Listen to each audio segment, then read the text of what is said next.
Hello friends, মাই veg ফুডে আপনাদের সবাইকে স্বাগত। আজকে কফির ডাঁটা দিয়ে দারুণ একটি রেসিপি আপনাদের সাথে শেয়ার করব। কফির ডাঁটা অর্থাৎ ফুলকপির ডাঁটা যারা খান না বা খেতে ইচ্ছে হয় না, আজকের রেসিপি একবার অবশ্যই বানিয়ে দেখুন।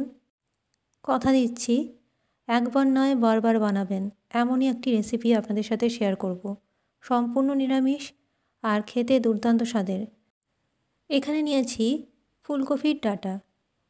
ফুলকপির ডাঁটা এইরকমভাবে টুকরো করে কেটে নিতে হবে, আর ডাঁটার যে পাতাগুলো আছে সেগুলো কিন্তু নিয়ে নিচ্ছি। দেখুন, একটা ডাঁটা এরকম করে নিয়ে মাঝ বরাবর এগুলোকে একদম সরু সরু করে কেটে নিতে হবে। তারপরে খুব ছোট ছোট টুকরো করে কেটে নিচ্ছি। ঠিক এই রকমভাবে সব কটা ডাঁটা আমি কেটে নেব। ফুলকপির ডাঁটা এইভাবে কাটতে একটু সময় লাগবে, কিন্তু খেতে এতটাই দুর্দান্ত হয় যে একবার খেলে মনে হবে বারবার বানাই। দেখুন, এইভাবে কেটে নিতে হবে। দেখুন, ফুলকপির ডাঁটা পাতা সমেত কেটে নিয়েছি। আর এই পাতা সমেত ডাঁটা কেটে নিয়ে 10 মিনিট জলে ভাপিয়ে নিতে হবে। ভাপানোর পরে জল ঝরিয়ে রেখে দিয়েছি। এর মধ্যেই কাঁচা পাকা লঙ্কা দিয়ে দিয়েছি। ঝালের আন্দাজটা আপনাদের স্বাদ অনুযায়ী নেবেন, যে যেমন ঝাল পছন্দ করেন। এবার একটা কড়াইয়ের মধ্যে কিছুটা তেল দিয়ে এর মধ্যে দিয়ে দিলাম একটা শুকনো লঙ্কা ছোট টুকরো করে কেটে। এর মধ্যেই দিয়ে দিচ্ছি ভিজিয়ে রাখা ডালের বড়ি। এখানে বড়িগুলো জল দিয়ে ভিজিয়ে রেখেছিলাম। ভিজিয়ে রেখে জলটা ঝরিয়ে তেলের মধ্যে দিয়েছি। এইভাবে ডালের বড়ি যদি ভাজা হয় তাহলে তেলটা কিন্তু খুব কম টানে, একবার করে দেখবেন। এবার ডালের বড়ি সামান্য ভেজে এর মধ্যে দিয়ে দিলাম ভাপিয়ে রাখা কফির ডাঁটার টুকরোগুলো।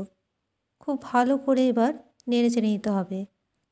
কফির ডাঁটার টুকরোগুলো এইভাবে কেটে প্রেসার কুকারে 2 থেকে 3টে সিটি দিলেও চলবে, তবে ডাঁটাগুলো এমনভাবেই সেদ্ধ করতে হবে যেন একটু নরম হয়। এবার এর মধ্যে দিয়ে দিচ্ছি স্বাদ অনুযায়ী লবণ আর হাফ চামচ হলুদ গুঁড়ো। খুব ভালো করে এবার নেড়ে চেড়ে নিতে হবে। গ্যাসের ফ্লেম মিডিয়ামে রেখে অনবরত নেড়ে যেতে হবে। আর এইভাবে যদি কফির ডাঁটার এই রেসিপি তৈরি করে একবার খেয়ে দেখেন, মনে হবে যে মূলো শাক খাচ্ছি, একদমই মনে হবে না যে কফির ডাঁটা। একবার বাড়িতে বানিয়ে দেখুন। এখানে বলে রাখি, আমার চ্যানেলে সব রেসিপি সম্পূর্ণ নিরামিষ, পেঁয়াজ রসুন ছাড়া তৈরি করা হয়। রেসিপিগুলো দেখে যদি পছন্দ হয়, ভালো লাগে, অবশ্যই আমার channel my veg food subscribe করে রাখতে পারেন। পাশের বেল আইকনটি প্রেস করতে ভুলবেন না, তাহলে যখনই কোনো রেসিপি আপলোড করব আপনারা সেটা সঙ্গে সঙ্গে দেখতে পাবেন। দেখুন, নাড়তে নাড়তে কিন্তু বড়িগুলো একটু ভেঙে ভেঙে আসছে, আর বড়িগুলো একটু ভেঙে দিলে খুব ভালো হয় এই রেসিপি। এবার এর মধ্যে দিয়ে দিচ্ছি স্বাদ অনুযায়ী চিনি। চিনিটা কিন্তু অবশ্যই দেবেন, কারণ যেহেতু নিরামিষভাবে তৈরি, আর কফির ডাঁটায় যদি চিনি না দেওয়া হয় তাহলে কিন্তু খেতে একদমই খারাপ হবে, তাই চিনিটা অবশ্যই দেবেন। এখানে প্রায় 1 বড় চামচ চিনি আমি ব্যবহার করেছি। আপনারা আপনাদের স্বাদ অনুযায়ী এখানে চিনিটা ব্যবহার করবেন। এবার খুব ভালো মতো নেড়ে চেড়ে নিতে হবে। এর আগে আপনাদের সাথে শেয়ার করেছি সয়াবিন দিয়ে সয়াবিন কারি, নিরামিষ রেসিপি। যারা দেখেননি অবশ্যই একবার দেখে নেবেন। আর এই রকমভাবে কফির ডাঁটা খুব ভালো মতো নেড়ে চেড়ে নিতে হবে, প্রায় 5 থেকে 6 মিনিটের মতো। খুব সহজে তৈরি হয়ে গেল কফির ডাঁটার সম্পূর্ণ নিরামিষ রেসিপি। এই রেসিপি যাকেই খাওয়াবেন সে কিন্তু বুঝতেই পারবে না যে এটা কফির ডাঁটা দিয়ে তৈরি। আশা করি আজকের রেসিপি আপনাদের ভালো লাগবে।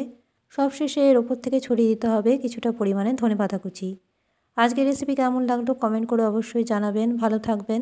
নমস্কার।